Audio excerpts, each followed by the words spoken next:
อันหมายมีพระพุทธพระธรรมพระสงฆ์อันเป็นสรณะที่เปิ่งที่เคารพนับถืออันสูงสุดในชีวิต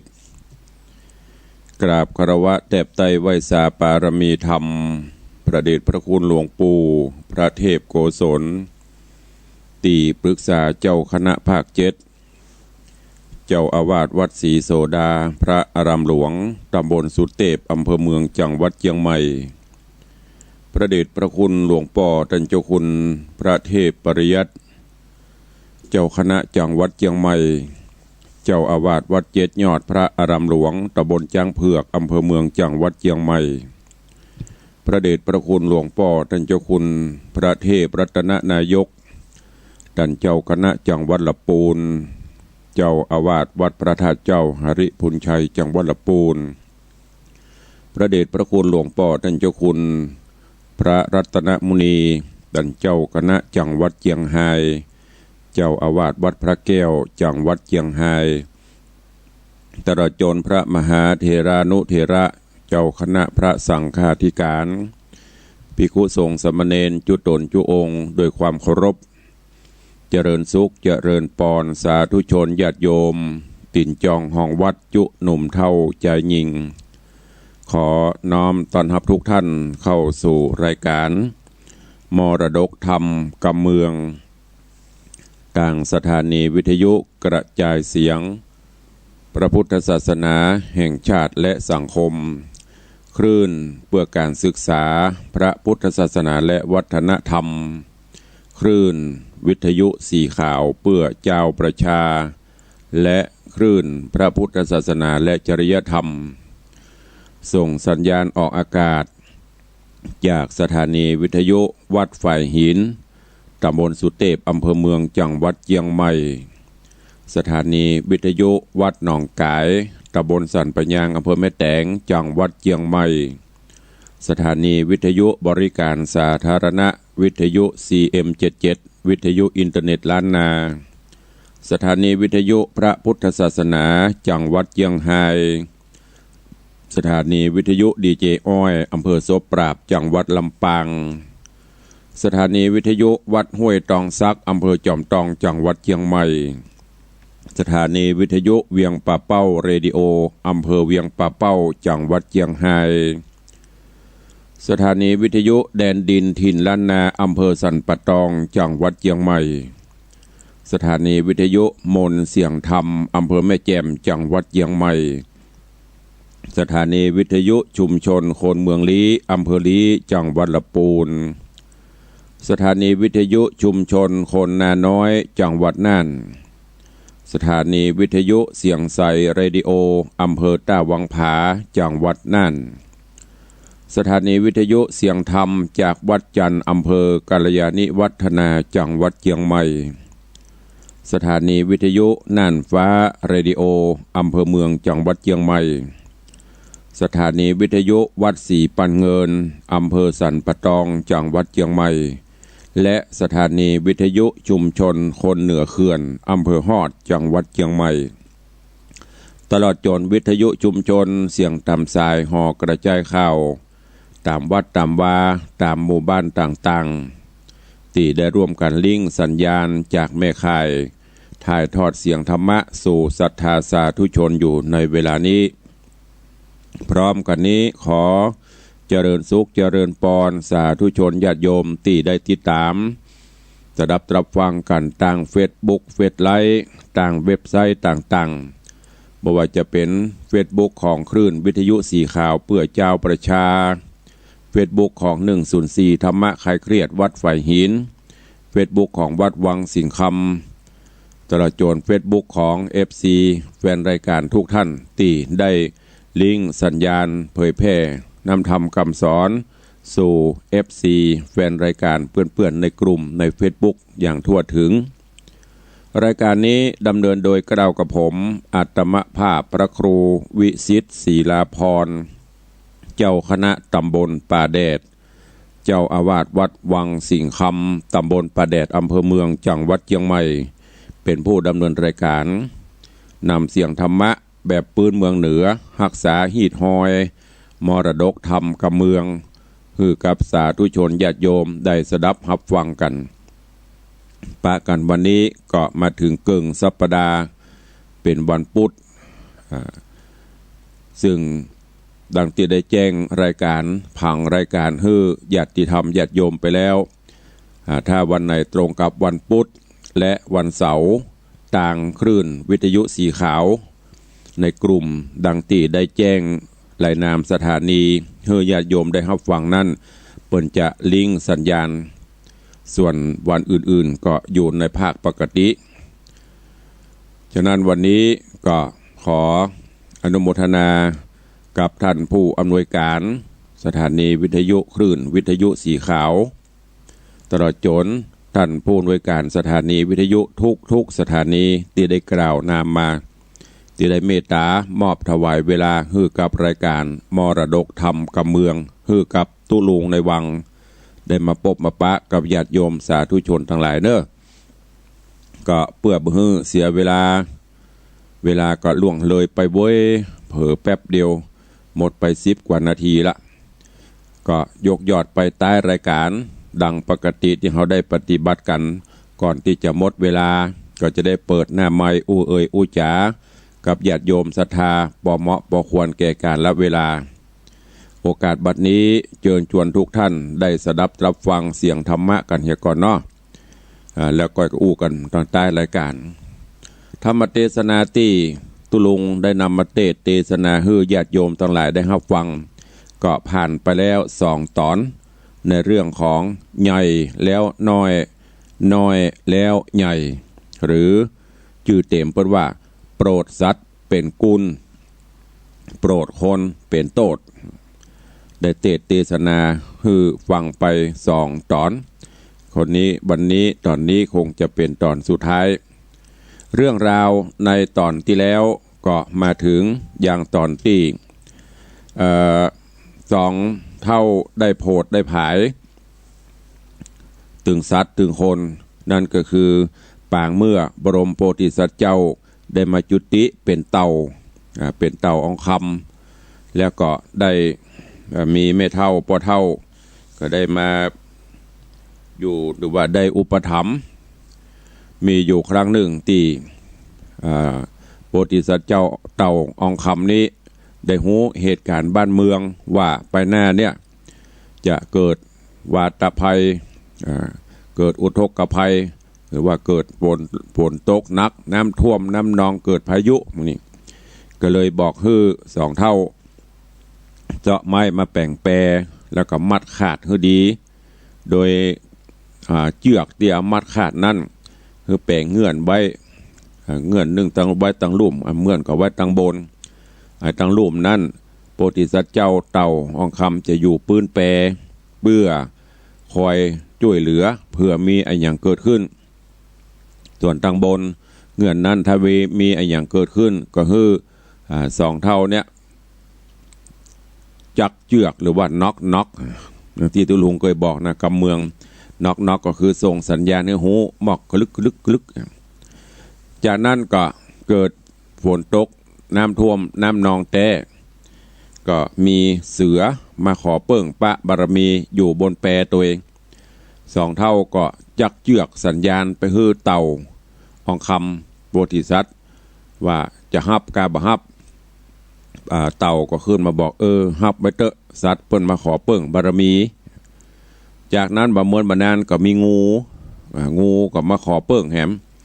2 เท่าก็ดึงเชือกส่งสัญญาณคือเต่าขึ้นมาเพื่อจะถามพอส่งสัญญาณลงไปเต่าก็ขึ้นมาก็บอกว่าฮับไว้เตอะบ่เป็นหยังแหมเตื้องมีคนหรือมนุษย์ซึ่งเป็นเสนาของเจ้าบ้านเจ้าเมืองมาขอเปิ้งปะอยู่ตัวหนีน้ำมา2 เท่าก็สัญญาณน็อกเชือกแล้วก็เต่าก็ขึ้นมาตอนนี้โพธิสัตว์เจ้าเต่าบอกว่า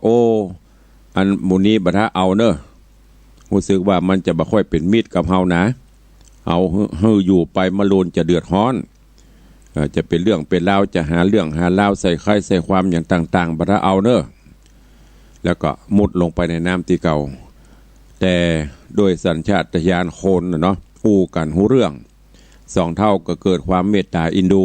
ก็เลยฝืนกรรมโพธิสัตว์เจ้าเต่าคำฮับเอาเหตุการณ์ต่างๆผ่านโป้นไปน้ำก็เริ่มแห้งเข้าสู่ภาวะปกติเสือก็ขอลาสองเท่าไปสว่างหากินในป่าไม้ไผ่สนตามปกติงูก็ขอลาไปสู่ตีของเปิ้นตีสว่างหากินของเปิ้นส่วนมนุษย์หรือคนไม่ยอมไปยกมือไหว้ขมับขอเตอะขออยู่ตัวเนี้ยมีอย่างจะฮือค่าฮับใจจะฮือค่าช่วยบอกเตอะสองเท่าก็อินดูก็เลยฮับฮืออยู่ต่อไปเหตุการณ์ผ่านไปประเมินบานานเสือก็ออกเสาะว่าหากินตามปกติของเปิ้นเนาะเสือก็คือเสือน่ะหันคนหันสัตว์หันอย่างเปิ้นก็กินของเปิ้นตามสัญชาตญาณก็วันหนึ่งเสือก็ไปคบไปกินโมงเสนาอำมาตย์หรือว่าคนที่เปิ้นมีฐานะเด้อขณะที่กำลังไปเสาะว่าหากินพอกินเสร็จก็ส่งเสียงห้องสองเท่าได้ยินก็ไปพอก็ปรากฏว่าโอ้หันกระดูกคนแล้วก็ไปหันขาอูบหรือหีบเนี่ยที่เปิ้นเอาใส่แต่ก่อนนี้เปิ้นห้องอูบห้องแอปหมู่เนี้ยมันเป็นภาษาอย่างประเดียวก็คือภาชนะอย่างหนึ่งที่เปิ้นอาจจะเอาใส่เข้าใส่ของน่ะหันว่างามดีก็เลยเก็บมาไว้ที่บ้านพอเก็บมาไว้ที่บ้านเจ้ามนุษย์คนที่มาขออยู่ตัวนี้ก็ไปหันใส่แล้วก็ด้วยความที่อยู่ในหัวในวังมาก่อนก็รู้ว่าอันเนี้ยมันเจ้าของไปเรื่อยเจ้าของคนธรรมดาสามัญจะต้องเป็นของคนผู้ดีมีหั่งมีเงินหรือเป็นของเจ้านายกึดปุ้นไปในทางที่จะรับหูมื่นตาหันจังรางวัลหรอเฮาเอาเรื่องนี้ไปบอกฮื้อป้อพญาเจ้าเมืองถ้าจะดีเพื่อจะได้รางวัลแต่บอกฮื้อสองเท่ากึดจะอันก็เอาเรื่องนี้ไปบอกฮื้อเสนาอำมาตย์ก็นำเรื่องนี้ไปกราบทูลพญาเจ้าเมืองก็ส่งหมู่อำมาตย์ผู้ใหญ่ไปพ่อเหรอเป็นเรื่องจริงกับบ่จริงก็ปรากฏว่าไปหันใส่อูบใส่หีบนะโอ้มันเป็นของตระกูลเจ้าตระกูลนายแล้วนี่มันไปอยู่นี่ได้จะได้สองเท่านี่ถ้าจะลักมาก้าก็เลยจับยับเอาสองเท่านี้ไปใส่คอกใส่กรงขังไว้แล้วก็มอบรางวัลให้กับเนี่ยไอ้ลูกคนไม่ใช่ลูกไอ้คนมาขออยู่เนี่ยตีทรปีนี่แหละจากนั้นไปก็เนี่ยจะได้สองเท่าก็ได้รับความทุกขเวทนาก็ขังได้ไปจัดเมินพญาเจ้าเมืองก็คือจะได้ลองเอามาสอบถามสอบสวนดูรู้ว่าที่มาที่ไปมันเป็นจะได้สอบไปสอบมาสองเท่าก็เล่าเรื่องต่างๆให้ฟังแต่ว่าพญาเจ้าเมืองเปิ้นก็ยังบอกว่าโอ้มันก็ยังพิสูจน์แต่บ่ได้เตื้อเพราะว่าของไปอยู่บ้านเขาที่มาที่ไปจะเปลี่ยนจะได้บุหุ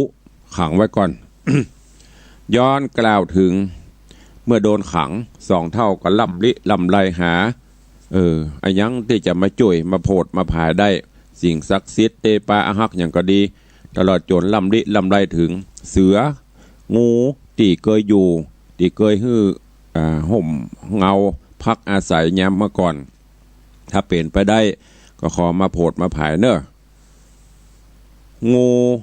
ซึ่งเป็นสัตว์เดรัจฉานหูโดยญาณทิพย์ของเปิ้นว่าผู้มีพระคุณได้รับความทุกข์หรองูก็เลยมาถามสองเท่าก็บอกเรื่องราวจากนั้นงูก็เลยไปตีห้องบรรทมของลูกสาวพญาเจ้าเมืองพอไปถึงก็ผูปิดเข้าใส่ตาของลูกสาวพญาเจ้าเมืองก็นี่ตาป้าตาฟางตาบหันล่ะความตุกอกตุกใจก็ไปตกอยู่ที่พญาเจ้าเมืองจะเนี้ยจะใดก็เลยปกเป่าข่าวสารว่าไผผู้ใดที่สามารถมารักษามายาตาลูกค้าฮือเป็นปกติก็จะได้แบ่งบ้านแบ่งเมืองเนี่ย คือเกิงหนึ่งคือเป็นผู้สืบบ้านสืบเมืองตัวกันไปเพราะว่าเป็นผู้ที่มีพระคุณได้มาช่วยรักษาตาแล้วงูก็เอายาเนี่ยไปฮื้อ2 เท่าก็ รับอาสาตีจะมารักษาตาของอันลูกสาวพ่อพญาเจ้าเมืองแล้วก็ได้หายเป็นปกติเอายาใส่ตาของลูกสาวพญาเจ้าเมืองก็หายเป็นปกติพญาเจ้าเมืองก็บ่ลืมคำมั่นสัญญาจะแบ่งเข้าแบ่งของนั่นเรื่องราวจักเป็นจะได้ตอนที่แล้วตุลุงได้เทศนามาถึงตัดที่นี่วันนี้ก็ฟังกันต่อว่าเรื่องราวของพระธรรมเทศนาเรื่องโปรดสัตว์เป็นกุลจักเป็นจะได้เจิญรับฟังกันในตอนต่อไปณโอกาสบัดนี้ นะโมตัสสะภะคะวะโตอะระหะโตสัมมาสัมพุทธัสสะสันตโบฟังลาโสตุจันนาสัพปุริสะตังหลายตั้งยิงและใจหนุ่มเท่าตีได้ปากันเล่าทาดาฟังยังพระราชธรรมเทศนาลำดับนามมาถึงแถมแล้วเราโปรดสัตว์เป็นกุลนั้นเล่าในตอนสุดท้ายเนื้อเจ้าเจิญศรัทธาตั้งหลายหนุ่มเท่าตั้งใจเล่าต่อนาฟังไปแลนะอาทาในกาละนันเล่ายังมีเทวดาเจ้าโตนึ่งอาจหักษาอากาศมีเมตตาใครโพดยังเต่านันโสดองค์องคามยิ่งนานำเข้าสู่หือพระญาฝันอยู่หลายประการตนผู้บ้านสะดุงตื่นบ่แจงจื่นกำฝันจริงไข่ปันโอกาสบอกอำมาตย์ผู้ใหญ่ได้หูแจงไข่ตามรายกำฝันไม้กล่าวถอยว่าใหญ่น้อยหายนี้ว่าใหญ่แล้วน้อยหายหนีกำฝันมีแถมคอจี้บอกต่อแจงควายบ้านน้อยแล้วใหญ่มีมาผู้ใดนะก่าวแก่รางวัลแผ่ตกปันเขาอัศจันจุผู้บ่อาจหูขี่แย่บ่มีไผ่มากล่าวแก่ฮือแจงแน่หันซ้ายเสนานายผู้หนึ่งก็ย่อมือไหวทูลสาว่าดังคาหันมานี่เล่ายังมีเต่าตัวนำตัวเป็นคำวาดปัญญาอาจหันหนหูกำคนโลกไตจักแก่ได้นำนายังปัญหานี้เล่าตนเต้าเจ้าปรณสีฮือเสนาบดีผู้ใหญ่ไปน้อมไว้ไข่กำขอเต่าคำมาเกฮือหูแน่ปัญหาจุมเสนาบอจ้าเฉพาะนาภายพันที่นอจอมทำยังอยู่แล้วกล่าวอูไข่กำเต่าอ่องคำได้หูก็ฟังมาสู่ศาลานั่งอาสนะเต้นเกี่ยวอันงามผ่องเพวแน่น้ำเต่าอ่องคำหน่อยนาดก็โอกาสขี่ยาแก้ปัญหานั้นแล้วคนหนุ่มเท่ายิ่งใจโหยังกำหมายที่ถอยกำที่ว่าใหญ่แล้วน้อยนั่นใส่จะเพียบไว้อุปมาดังคนแนดนามวลหมู่อันข้างอยู่ในสงสารได้สำราญค่ำเจ้าย้อนจาดเก่าเดิมมาสร้างบุญแน่เอาไว้บุญนั้นไล่ต่อโจร เกิดเป็นคนญาตินี้ได้สุขล้ำตี้แนะนำพ่องเป็นเต้าหอคำยศอาจพ่องเป็นอำมาตย์ตังตาพ้องเป็นเศษนายศใหญ่หรือตัวควายปุรีพ้องเป็นเศรษฐีมั่งเต้าตุกคำเจ้าเจยบานสุขสำราญหลายแหล่บ่เว้นแว่คืนวานเต้าปากันประมาทบอกกึดขวาดตามธรรมว่าเฮาสุขแนะนำเนเหล่าย้อนบุญเก่าโดยตานกันบอกกึดหันขวาดหูลวดบ่ตั้งอยู่ต่างศีลการหากินเลี้ยงต้องผิดจากจ้องกองทำใจมัวดำบอดใบบอกกึดควายต่างตายบอกกึดหมายไฟอ่างจักก่อสร้างต่างตานสินเจียงคาน58บอดได้โกดแขวดกับตนใจทารนกระยาบกระตำบาปตั้งวันกันดับขันกระภาคดับจีจากเมืองโคนยอมเอาโตโหนไปเกิดนรกเดือดอเวจีสะเวยตุกขีงเอาไม่อันนี้เรียกว่าใหญ่แล้วป้อยมาน้อยว่าอันแหละนะปัญหาแถมโบดนึ่งใส่กรรมตีว่าน้อยแล้วป้อยว่าใหญ่นั่นเราอุปมาดังคนหนุ่มเท่าหญิงใจตุกเนี่ยอากลาต่ำต้อยหูกึดขะคอยพิจารณาว่าปางหลังมาจัดแล้วเตียงกลาดแกล้วต่างตานสินเจียงคัน58บอดได้แขวดกับตนเต้าเมาบนประมาทบอกกึดขวาต่างบน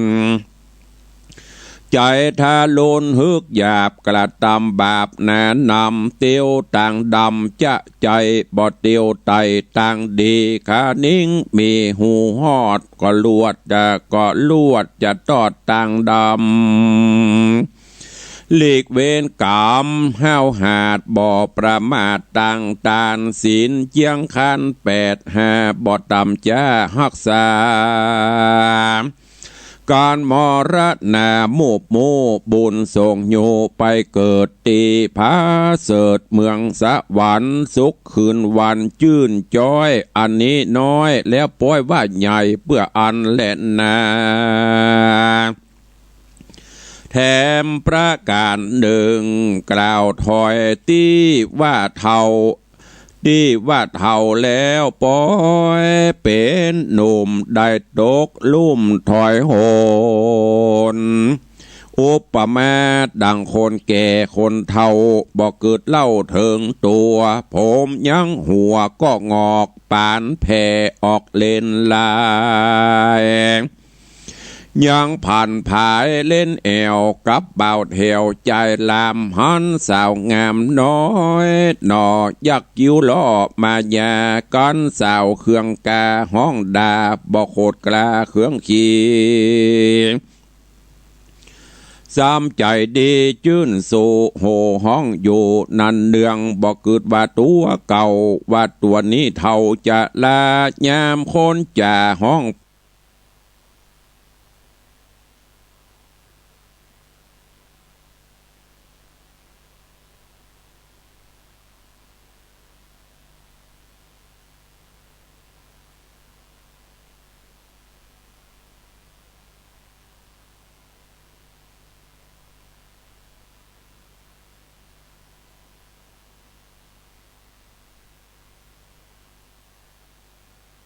ตัวนี้เท่าจะลายามคนจ่าห้อง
บทใดแจ้งที่ตัดแม่นตี้ใจโตนโตบมือสะสนโหสาวสะนันดาวอนาเป็นเท่าปาลาต่ำต่อยชื่อว่าเท่าแล้วปอยเป็นหนุ่มและนาโยนะโรจาวัดสะสะตังชีเวแม่นคนได้หนุ่มเท่าหูเกิดเล่าหูเกิดเล่ากองดีหูหลีกหนีต่างบาปอันกระยาบมัวดำ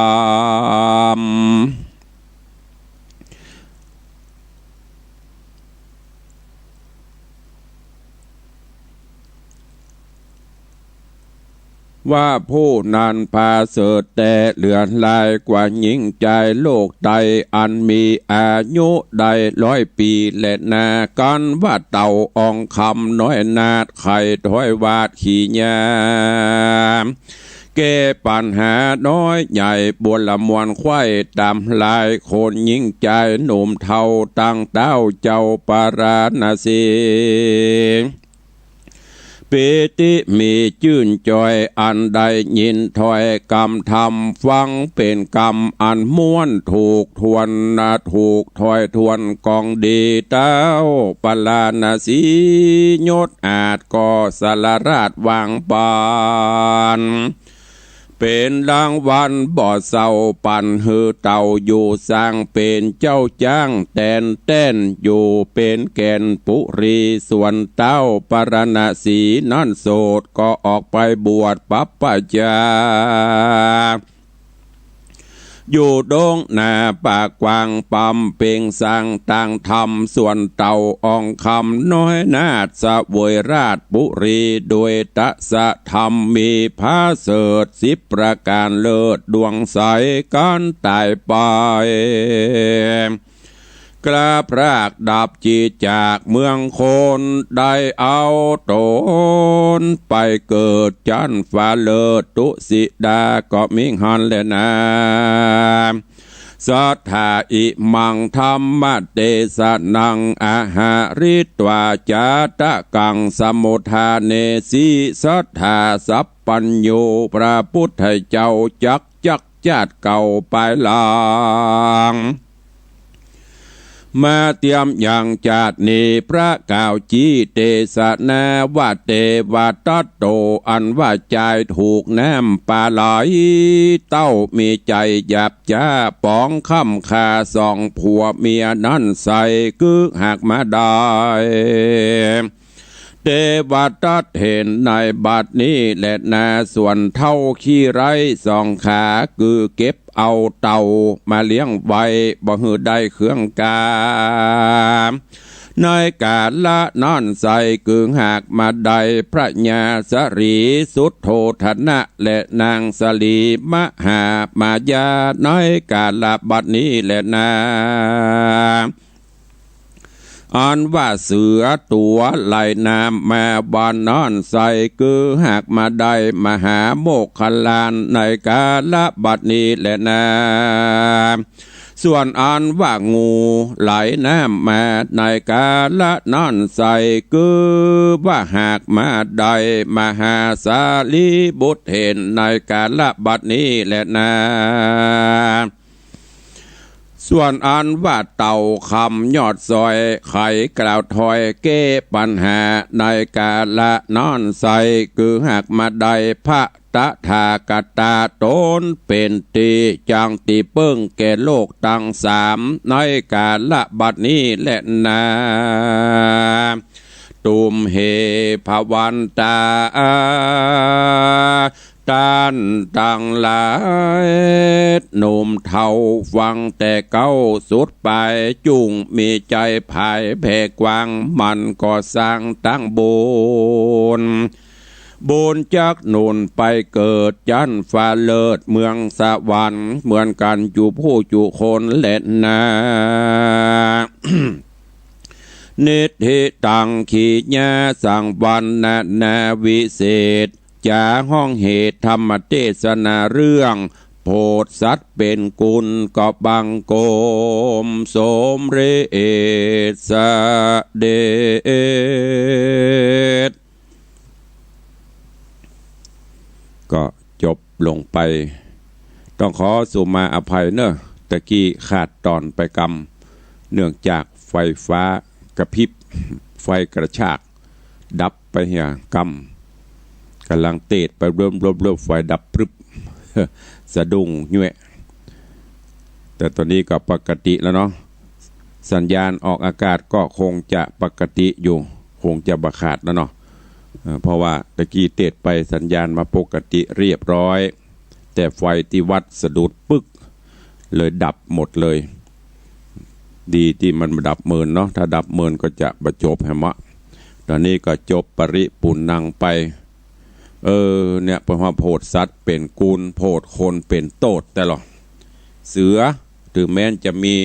สัญชาตญาณที่โหดร้ายแต่ก็ยังหูกูลงู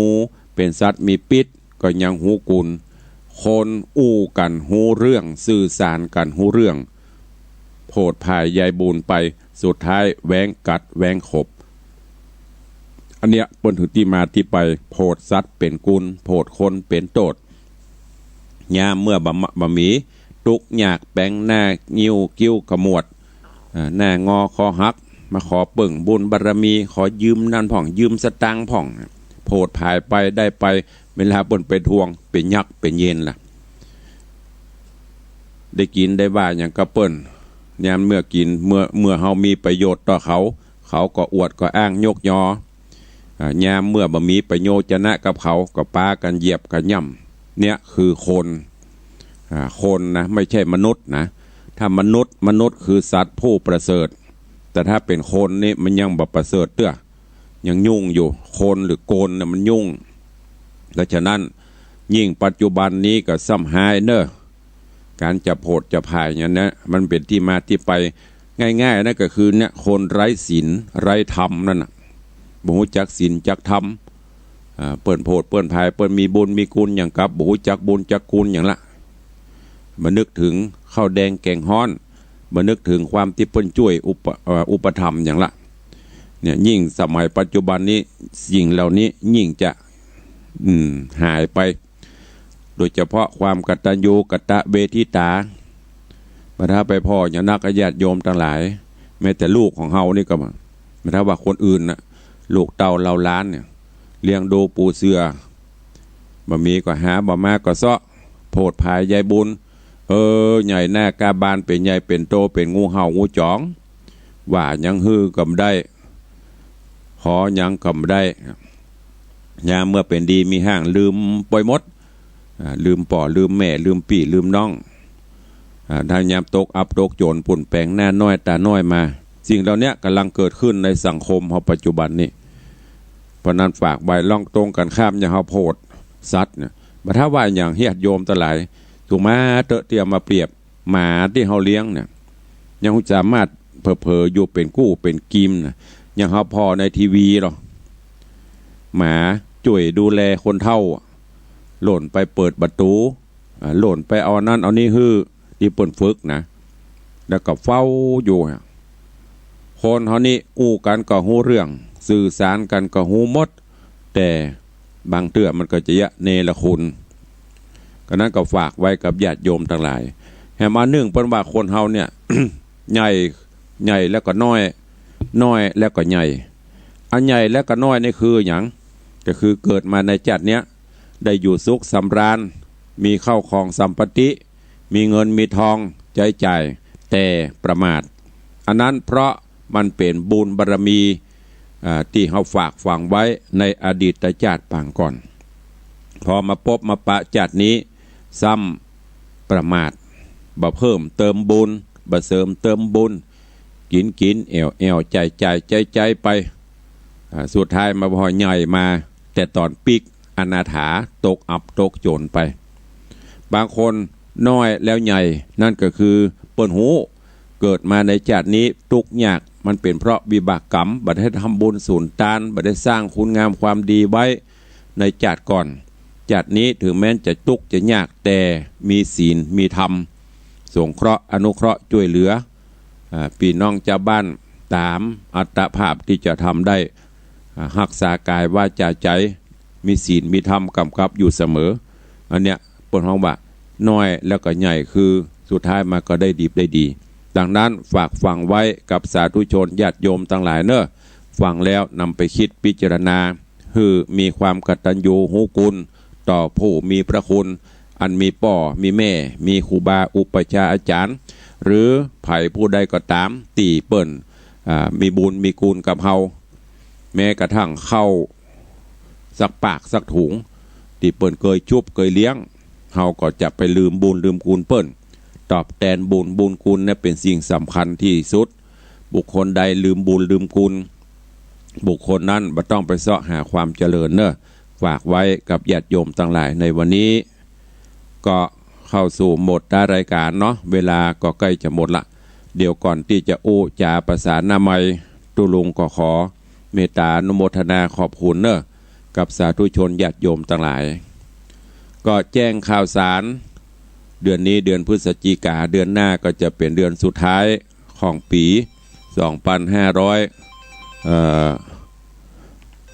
ก็เดียวกันเนอะแม่เนอะยังบ่เปิดฮับเตื้อฟังเตื้อ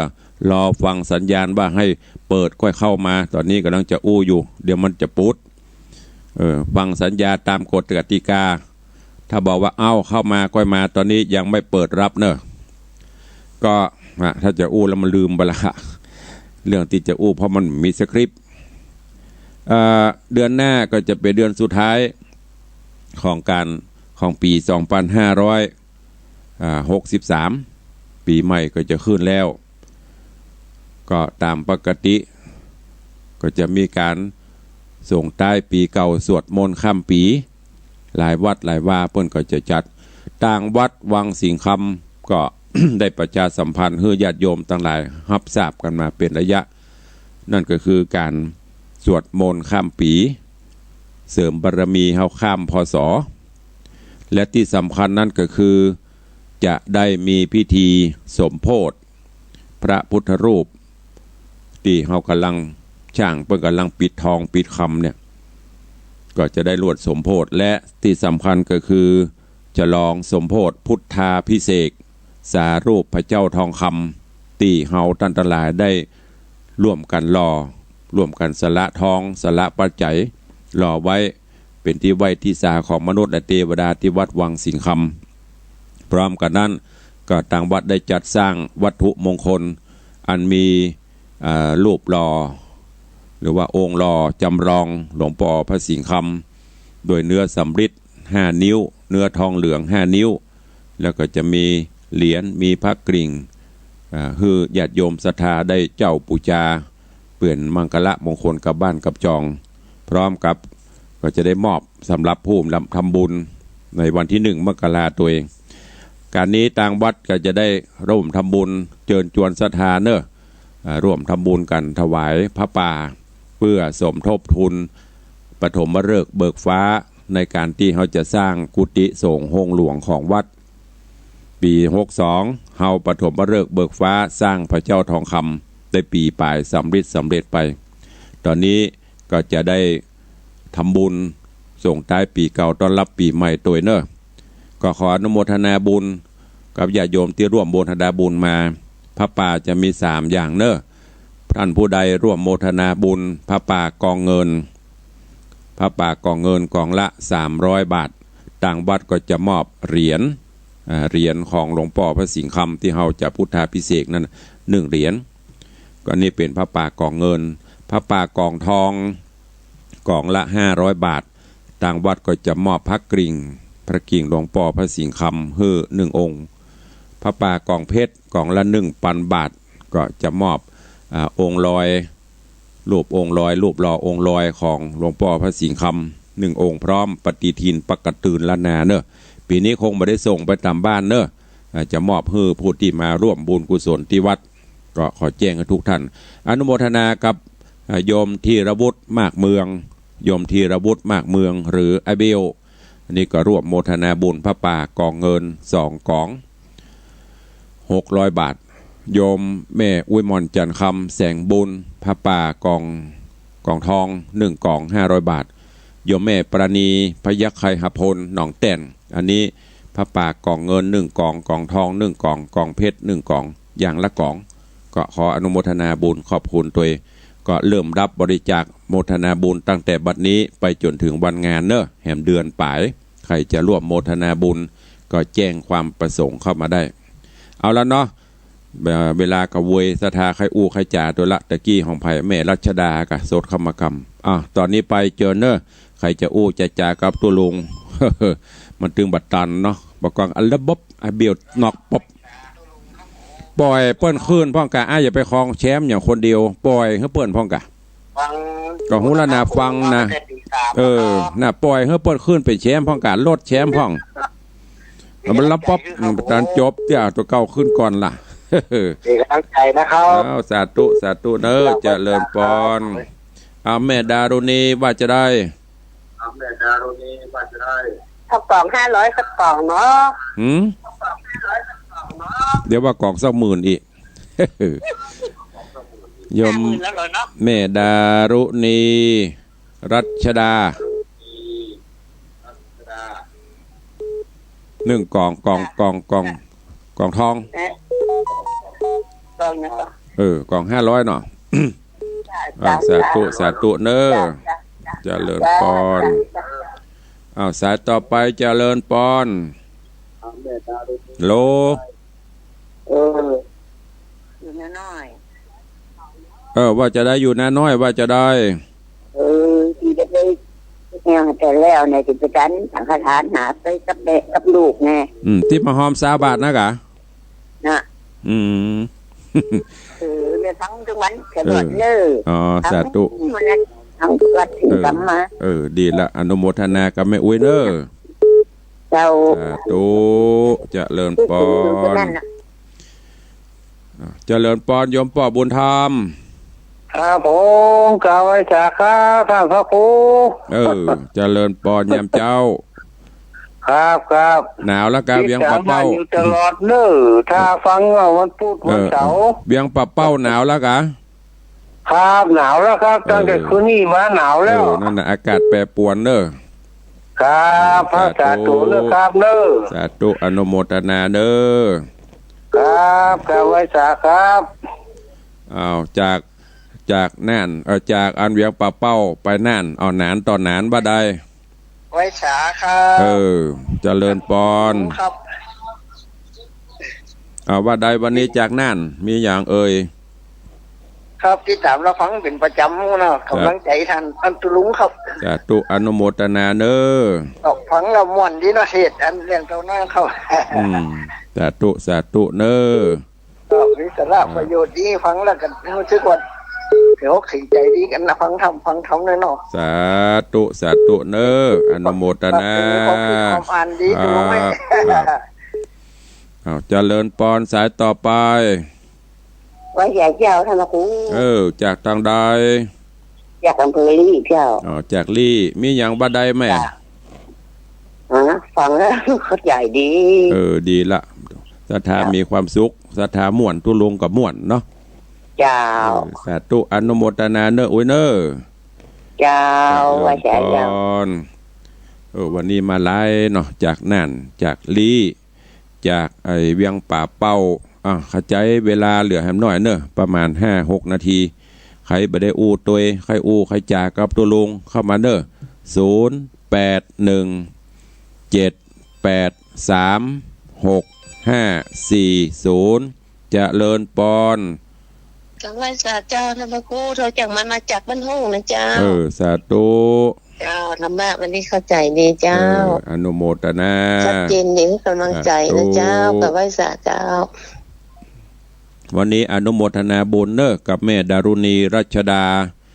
วันนี้ปฐมฤกษ์พระป่ากล่องแรกของวันนี้ตะวานี้ได้ของไอ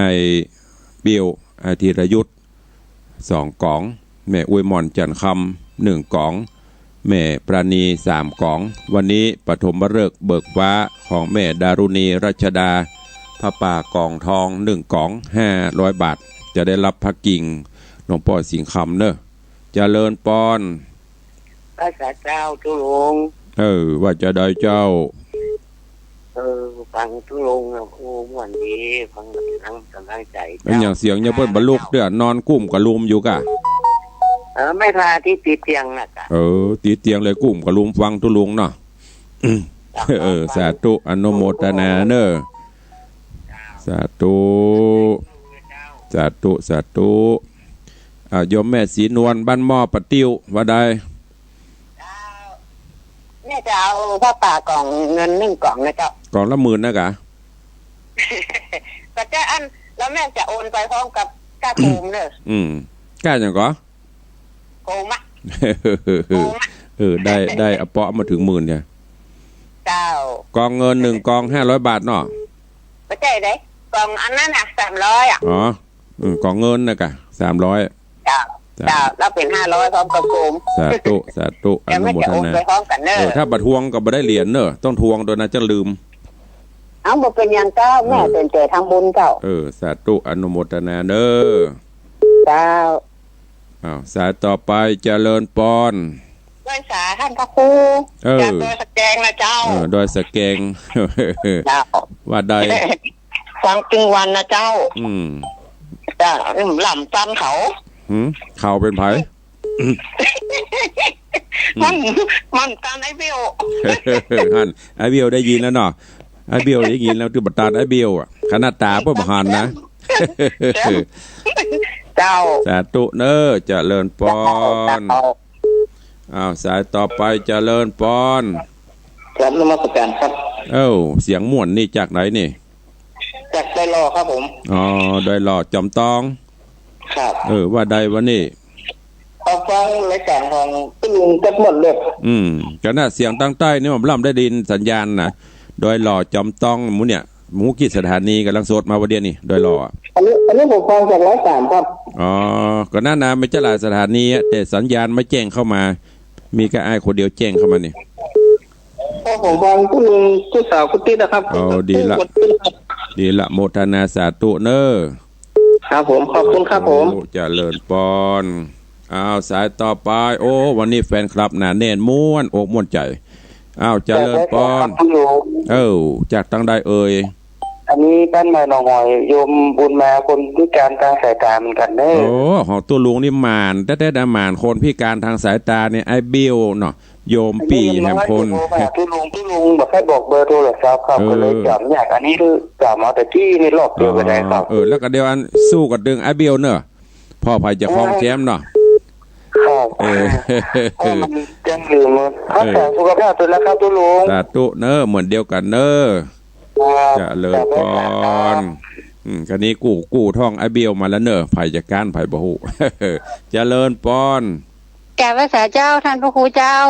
จะเลิศปอนว่าได้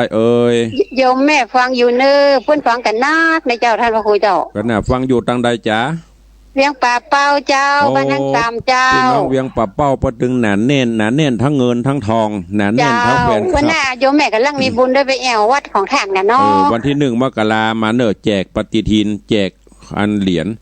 ใครห่วมคนโดยคน10,000ก็จะแจกคนใดหอมสาวนี่บ่ฮือเจ้าสาวนี่ปูตื่นให้กำลังใจท่านเอาคนเด้อจากไว้ตาเด้ออนุโมทนาอูเล่นบ่ได้เนอะหอมตะได้ก็แจกถ้าจะแจกนะถ้าบ่แจกนี่หอม10,000ก็ถึงบ่แจกปีนี้กำลังสั่งปฏิทินแต่ด้วย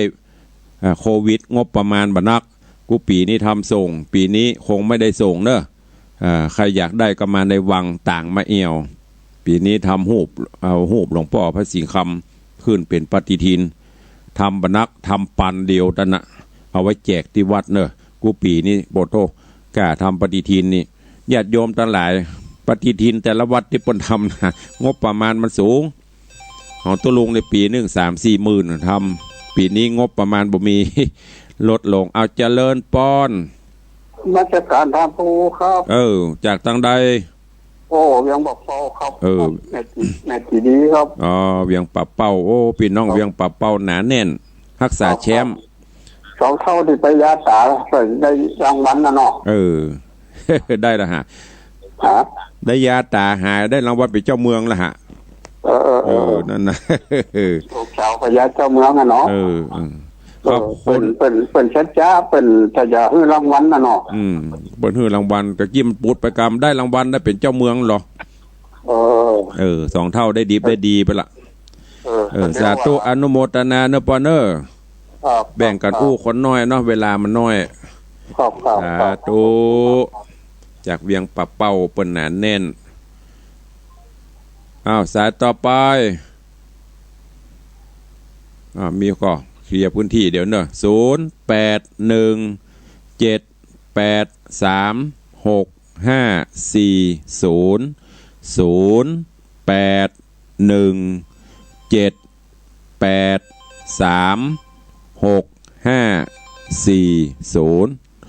จริญป้อนข้าพเจ้าจากไหนจากไหนเอ่ยยมแม่บัวคำพระจางเวียงหนองรองเจ้าวันนี้ละปูนก่อนหนาแน่นเนาะเจียงใหม่การมดวันนี้เจียงใหม่หลีกเจียงใหม่เขาใกล้ตุลุงเลยแม่เขาบอกให้ฟังเฮ้ยคนเท่าเจียงใหม่ใกล้ละเดี๋ยวก็ตั้งแน่นตั้งเวียงปับเป้าตั้งไลลี่ตั้งบ้านห้องละปูนเจียงใหม่ดักปิ้งมีบักกี้สายเอาตั้งละปูนด้วยต้นกลางกันนะนั่นนะจะย้ายไปอยู่ละปูนแล้วฮะย้ายไปเลยสาธุเด้อจะเลินปอนสายต่อไปฮัลโหลอันตัดสายก่อนเนาะมันจะไปฟังจากวิทยุเนอะสายต่อไปเข้ามาสุดท้ายเข้าใจหมดเวลาละต่อเวลาบัดเจ็บแหมหน่อยสายสุดท้ายวันนี้จะเลินปอนไปสาทำแม่ครูจากที่ไหนว่าเวียงปะเป้าบรรยากาศเจ้าพี่น้องเวียงปะเป้าหนาแน่นวันนี้